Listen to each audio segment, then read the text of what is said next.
Good morning all of you. आज का हमारा टॉपिक है इलेक्ट्रिक फ्लक्स।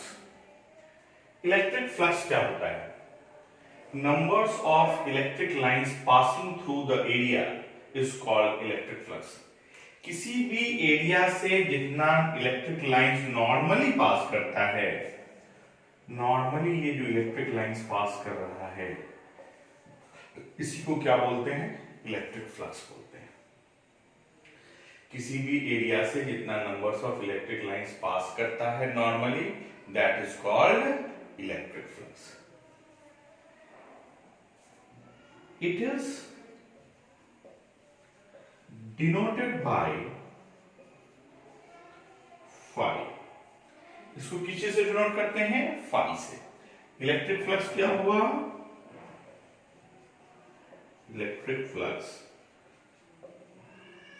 हुआ numbers of electric lines passing through the area. जितना नंबर्स ऑफ इलेक्ट्रिक लाइंस पास कर रहा है एरिया से, इसी को हम क्या बोलेंगे? Electric flux. मगर इसमें नॉर्मली पास करना चाहिए। इलेक्ट्रिक फ्लक्स का फॉर्मूला जानने से पहले एक टॉपिक हमको जानना होगा, वो है एरिया वेक्टर। हम लोग जानते हैं कि एरिया कैसी क्वांटिटी है? एरिया स्केलर क्वांटिटी है। एरिया कैसी क्वांटिटी है? एरिया स्केलर क्वांटिटी है। अगर इसको वेक्टर बनाना है, तो वेक्टर बनाने के लिए हम क्या करना पड़ेगा? मैग्नीट्यूड तो है ही, हमको डायरेक्शन देना पड़ेगा। हमको क्या देना पड़ेगा? इसके साथ साथ इसको डायरेक्शन देना पड़ेगा। तो एरिया वेक्टर क्या होता है? तो area is a scalar quantity to make it vector we draw a normal on the surface of area, on the surface of area। अगर इसको वेक्टर बनाना है, जैसे ये एक एरिया है, इसका एरिया ए है, अगर हमने इस पे नॉर्मल ड्रॉ कर दिया तो ये एरिया वेक्टर हो गया। एरिया वेक्टर जिसका मैग्नीट्यूड एरिया के बराबर होता है और direction normal to the surface of area. Area vector का मैग्नीट्यूड एरिया के बराबर होता है और direction is always normal to the surface of area, इस सरफेस एरिया के परपेंडिकुलर। तो area vector having magnitude equal to the area and direction normal to the surface।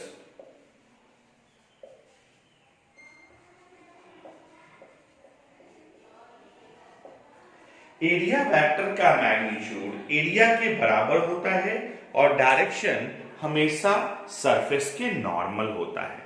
Area vector का मैग्नीट्यूड एरिया के बराबर होता है और डायरेक्शन हमेशा नॉर्मल होता है सरफेस के, जैसे हमने ड्रॉ किया है। Area A is equal to magnitude A हो गया और डायरेक्शन क्या हो गया? उसके नॉर्मल हो गया। डायरेक्शन उसके नॉर्मल हो गया।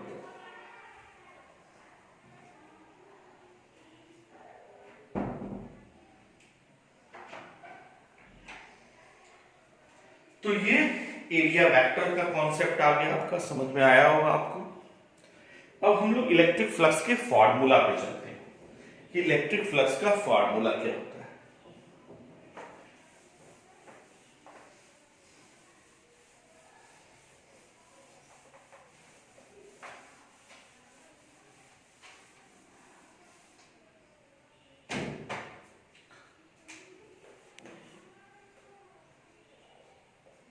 Electric flux is equal to the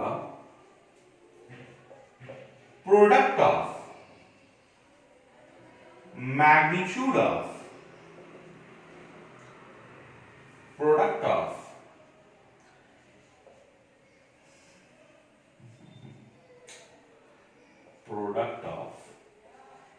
electric field and area, but electric field is always taken in the direction of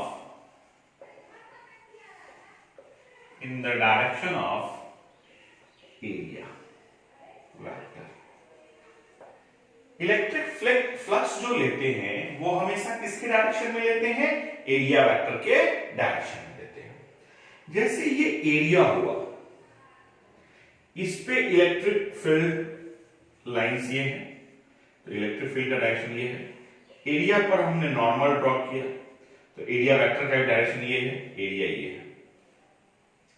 यहां इलेक्ट्रिक फील्ड एरिया वेक्टर के डायरेक्शन में कितना है? E है, और यहां पर एरिया कितना है? A है। तो फ्लक्स क्या हो जाएगा? phi is equal to E into A। Electric flux is equal to the product of electric field and area. Electric flux किसके बराबर होता है? इलेक्ट्रिक फील्ड और एरिया के। But electric field is always taken in the direction of area vector. मगर electric field जो लेना है वो हमेशा इलेक्ट्रिक एरिया वेक्टर के डायरेक्शन में लेना है। तो ये सर ये क्या कॉन्सेप्ट है? मान लो कि एरिया ऐसा है, तो हम एरिया वेक्टर अगर ड्रॉ करेंगे तो नॉर्मल टू द सरफेस आएगा, ये एरिया वेक्टर का डायरेक्शन होगा। अगर इलेक्ट्रिक फील्ड ऐसा है तो यहां इलेक्ट्रिक फील्ड और एरिया वेक्टर एक दूसरे के साथ थीटा एंगल बना रहा है। तो इलेक्ट्रिक फील्ड तो एरिया वेक्टर के डायरेक्शन में नहीं है। अगर इलेक्ट्रिक फील्ड एरिया वेक्टर के डायरेक्शन में नहीं है तो आपको लेना पड़ेगा। तो आपने ले लिया, क्या लिया? E cos थीटा, और उसके परपेंडिकुलर में क्या हो गया? E sin theta. तो जो फ्लक्स का फॉर्मूला होगा वो हमको इलेक्ट्रिक फील्ड जो लेना है वो एरिया वेक्टर के डायरेक्शन में लेना है। तो एरिया वेक्टर के डायरेक्शन में यहां इलेक्ट्रिक फील्ड कितना है? E cos theta. अगर इसका एरिया A है तो E cos theta into A। तो फ्लक्स का फॉर्मूला क्या हो गया? E A cos theta.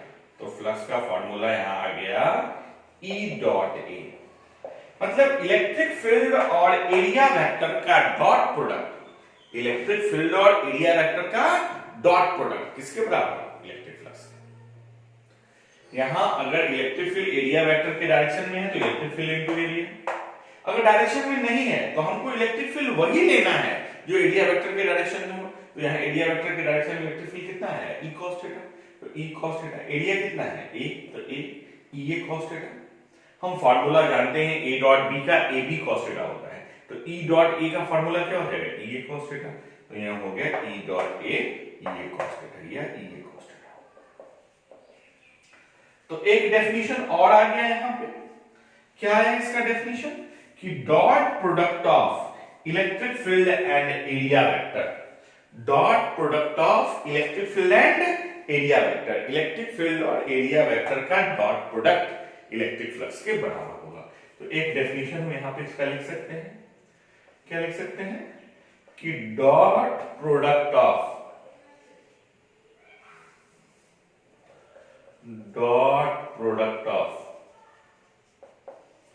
Electric field and area vector is equal to the electric flux। Electric field और एरिया वेक्टर का डॉट प्रोडक्ट इलेक्ट्रिक फ्लक्स के बराबर होगा। इलेक्ट्रिक फील्ड और एरिया वेक्टर का डॉट प्रोडक्ट इलेक्ट्रिक फ्लक्स के बराबर होगा। एक डेफिनेशन आ गया यहां पे।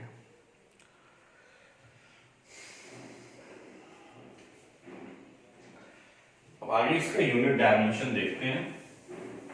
डॉट प्रोडक्ट है तो कौन सी क्वांटिटी होगी, वेक्टर होगी कि स्केलर होगी?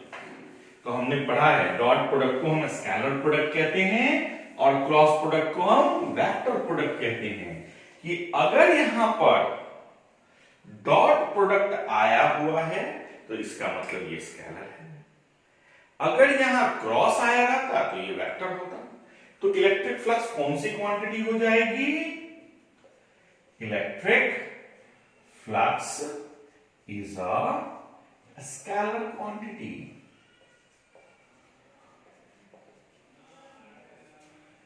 फ्लक्स क्या आ गया?